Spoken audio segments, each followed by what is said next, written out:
দাদা 19 তারিখ ব্রিগেড হচ্ছে, সেই নিয়ে কি বলবেন যে তৃণমূল যে ব্রিগেড করছে? ওনারা করে নিন, সিপিএম করে নিক, দুজনে মিলে যত লোক হবে তার চেয়ে বেশি লোক আমরা জমা করব। বীরভূমে তো সবচেয়ে বেশি পাপ, যত খুন খারাপি, লুটপাট, বম বন্দুকের আওয়াজ, যেটা পশ্চিমবাংলার সংস্কৃতি নয়।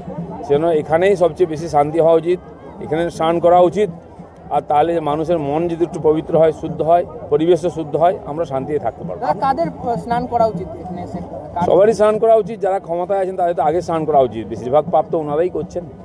আপনি যখন উঠছিলেন তখন বললেন যে বীরভূমের জন্য একটা, বর্ধমানের জন্য আবার নিজের জন্য একটা, এইটা ঠিক বুঝতে পারলাম না, কি বলছেন? নদীর দুপাশে দুটো জেলা, সেরকম দুটো জেলার মানুষের জন্য দুটো ডুব দিয়েছি আমি, আর আমার জন্য, সারা বাংলার জন্য আরেকটা ডুব দিয়েছি। তো আমার মনে হয় রাজ্য সরকারের এই রাজ্যের যেখানে মেলা বেশি জোর দেওয়া উচিত।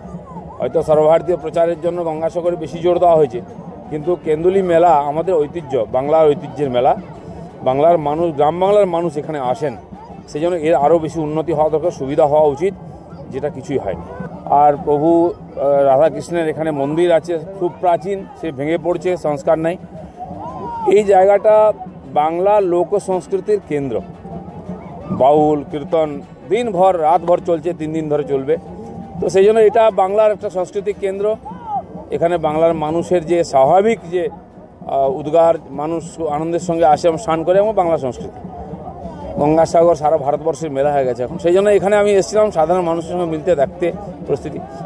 মেলার প্রস্তুতি তো সরকারের তরফ থেকে কিছুই নেই, প্রায় রাস্তার যা অবস্থা, হাঁটা যাচ্ছে না, পড়ে যাবে লোকে মেলার মধ্যে। 100 টাকা করে এক একটা গাড়িতে ট্যাক্স নেওয়া হচ্ছে, একবার মেলাতে ঢুকলে 100 টাকা দিতে হবে, যতবার আসবে ততবার দিতে হবে।